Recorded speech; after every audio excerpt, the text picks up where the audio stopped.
Hello, good morning to everybody. मैं ये video morning में आपको गाइडेंस के लिए ही अपलोड कर रहा हूँ। शायद छोटा हो सकता है। देखिए, नास्टिक सुधर गया है, वो प्लस में चल रहा है। अच्छी बात है आईटी शेयरों के लिए। तो आईटी शेयरों पर नज़र बनाए रखें। और डाउ जोन्स भी, जो कि कल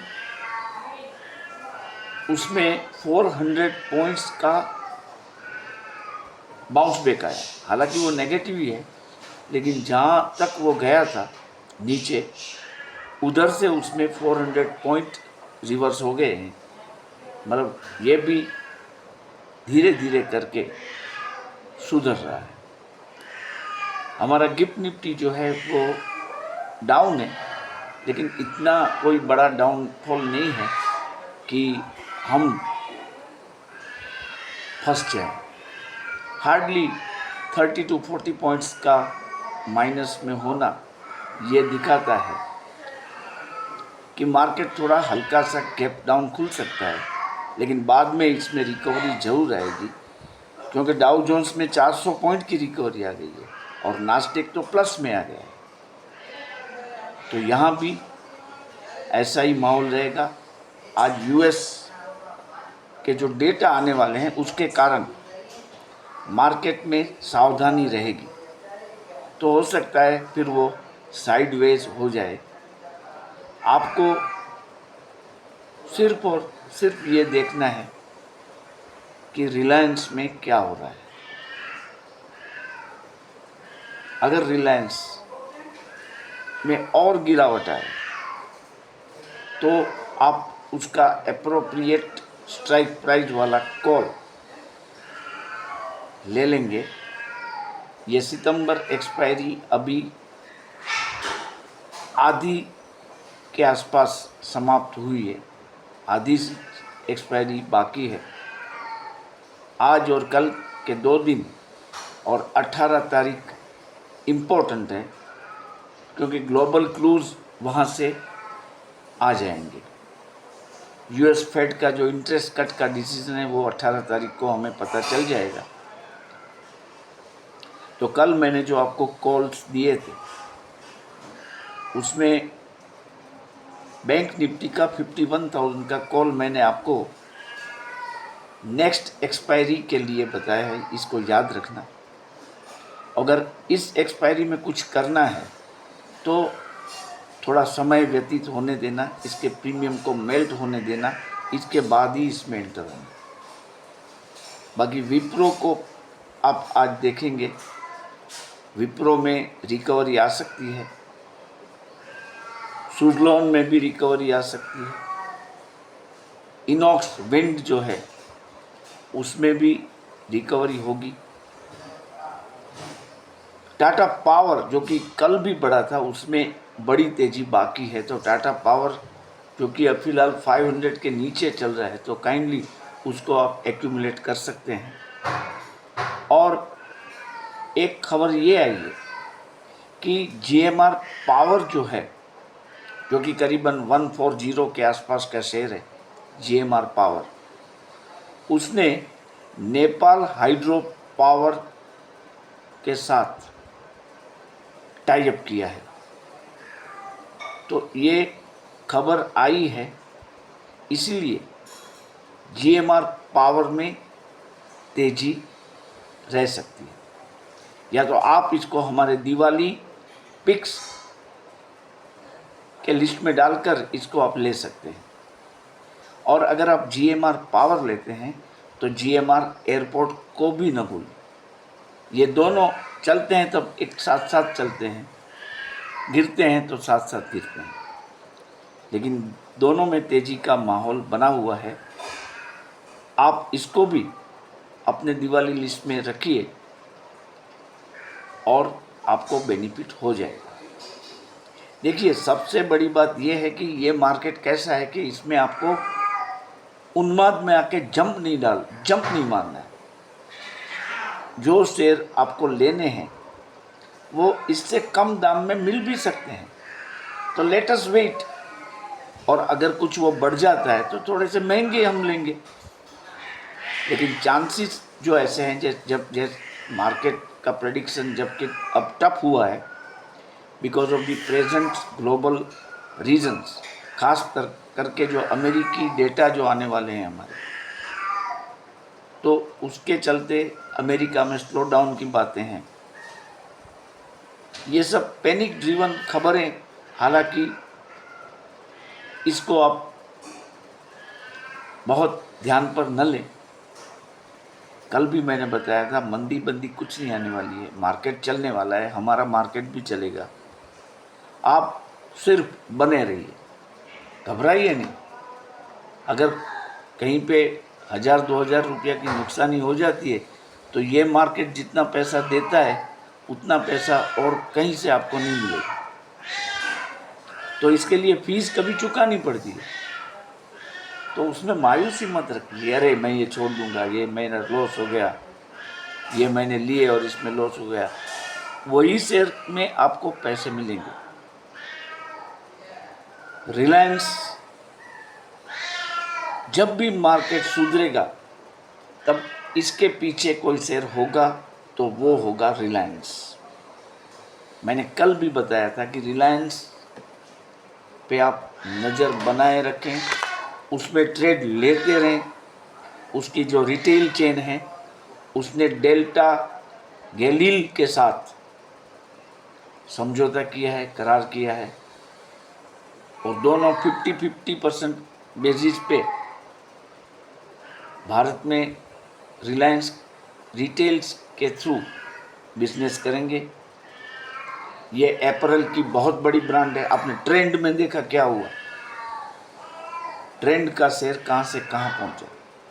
तो रिलायंस रिटेल में भी अब ये डेल्टा गालील की एंट्री हो रही है उनके साथ। एपरल का जाना माना नाम है, हॉलीवुड के स्टार भी इस कंपनी के कपड़े पहनते हैं, ऐसा कहा जाता है। तो अब दिवाली, नवरात्रि वगैरह सब बिल्कुल नज़दीक है। इन नेक्स्ट 50 डेज ये सब बड़े इवेंट्स पास हो जाएंगे। तो मैं देख रहा हूँ कि अब लोगों की जो लाइफस्टाइल रिलेटेड जो परचेजेस है वो बढ़ेगी। कपड़े हैं, बेल्ट हैं, ऐसे एसेसरीज जो है वो, और कपड़े, स्वाभाविक तौर पे इसमें खरीदी बढ़ेगी। तो रिलायंस यही एक्सपायरी में कुछ बड़ा करके दिखाएगा, आप देखिए, विश्वास रखें। और हर साल हिस्टोरिकली जनरली ऐसा होता आया है कि रिलायंस का शेयर दिवाली के दिनों में अच्छा रहता है। दिवाली के दिनों में रिलायंस अपने शेयर होल्डर्स को कभी निराश नहीं करता। ये एक जनरल ट्रेंड है इसका। जैसे एक ट्रेंड मैंने पहले बताया था कि वो बाजार के विपरीत चलता है, जनरल बिलीफ के विपरीत चलता है, उसी तरह ये भी इसका एक कैरेक्टरिस्टिक है कि दिवाली के दिनों में वो अच्छा ही चलता है। तो आप बिल्कुल बेफिक्र रहिए। और मैं तो ये कहूँगा कि जब तक अमेरिका यूएस फेड के जो इंटरेस्ट रेट कट की बात है और ये सीपीआई डेटा की बात है, आप रिलायंस पे ज़्यादा से ज़्यादा फोकस करें। मैं कोई रिकमेंडेशन नहीं दे रहा हूँ, सिर्फ आपको बता रहा हूँ एक चीज़ कि ये एक most interesting part of the market है। बाकी तो वैसे मैं आपको बोल ही रहा हूँ कि ये हमारा एकेडमिक संवाद है। मैं कोई सेबी रजिस्टर्ड कोई ब्रोकर नहीं हूँ, ना ही कोई मेरा बड़ा कारोबार है। मैं आपकी तरह एक छोटा सा इन्वेस्टर हूँ। और काफ़ी लोग, खास करके ज्योतिष लोग, मुझे ये बताते हैं कि आपको शेयर बाज़ार में लेना देनी नहीं है। फिर भी मैं करीब 40 साल से मार्केट से अड़ा हुआ हूँ। जो जो भी फोरकास्ट है उससे विपरीत जाते हुए मैं मार्केट को नहीं छोड़ रहा हूँ, क्योंकि मुझे भरोसा है कि कुछ पाने के लिए कुछ खोना पड़ता है, और ये जीवन ही ऐसा है। अगर खोने से आप डरोगे तो पा नहीं सकोगे। तो आप ये समझकर एक आत्मविश्वास के साथ बाजार में डटे रहें। तेजी मंदी तो एक चलती गाड़ी है, वो तो चलती है, रुकती है, फिर चलती है। ओवरऑल जो हमारा सीन है, हमारा जो सिनेरियो है, वो बिल्कुल पॉजिटिव है। मार्केट में आज भी आप कुछ अनएक्सपेक्टेड मूव्स देखेंगे, लेकिन हमें तो सावध रहना है, अलर्ट रहना है, उन्माद में नहीं आना है और शांति से ट्रेड लेने हैं। आप रिलायंस को बस ऑब्जर्व करते रहो, और जब भी इसमें धक्का लगे तो आप इसको खरीद लो। इसके ऑप्शन में 250 शेयर्स का लॉट है, मगर 1 रुपया भी बढ़ेगा तो आपको 250 रुपये मिलेंगे। ब्रोकरेज और टैक्सेस बात करोगे तो 200 रुपया तो आपके बचेंगे। तो 200 रुपये की बात नहीं है ये मैं छोटी सोच की बात नहीं कर रहा हूँ, लेकिन आपको ये कहता हूँ कि अगर आपने एक शेयर लिया, आप ये मानो कि अभी अगर इसमें 1 रुपया डाउन होगा तो I will square of my position. अब फिर देखिए, तो एक कुछ बजट रखे लॉस का रिलायंस के लिए, वहीं से कहीं से अच्छा प्रॉफिट देके ये शेयर जाएगा। आज नेगेटिव खबरें तो चलती ही रहती है बाजार में, लेकिन हमें इससे बिल्कुल घबराना नहीं है। आप आज के दिन में अच्छा प्रॉफिट ले लें, ऐसी मेरी शुभकामनाएं हैं। और मेरे सब्सक्राइबर्स काउंट की बात करूं तो फिलहाल I have reached up to 995। 1000 में सिर्फ 5 सब्सक्राइबर्स बाकी हैं। मेरे इस वीडियो को देखने बाद जो 37% लोग जो कि मेरे वीडियो सिर्फ देख रहे हैं, नॉन सब्सक्राइबर है वो, उनमें से किसी 5 बंदे को मैं रिक्वेस्ट करूंगा कि आप काइंडली वीडियो देखने से पहले ही इस मेरी चैनल को सब्सक्राइब कर ले, ताकि मेरे 1000 सब्सक्राइबर पूरा होने का जो मकसद है, ये प्राइम है, क्योंकि ये ज़रूरी है। अदरवाइज़ कोई इतना परिश्रम करने की ज़रूरत ही नहीं।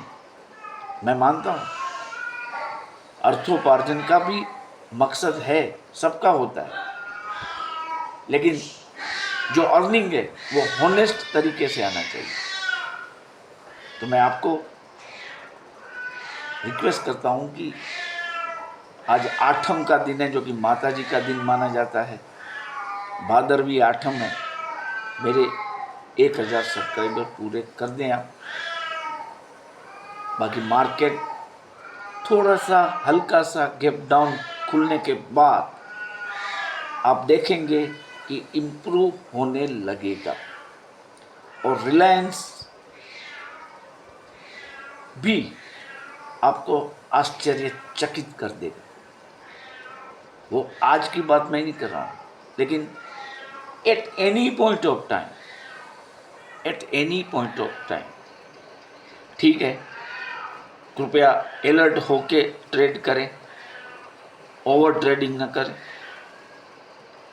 मैं कोई रिकमेंडेशन नहीं करता हूँ, सिर्फ एजुकेशनल संवाद है। ये बात मैं फिर से आपको याद दिलाता हूँ। Have a nice trading session today.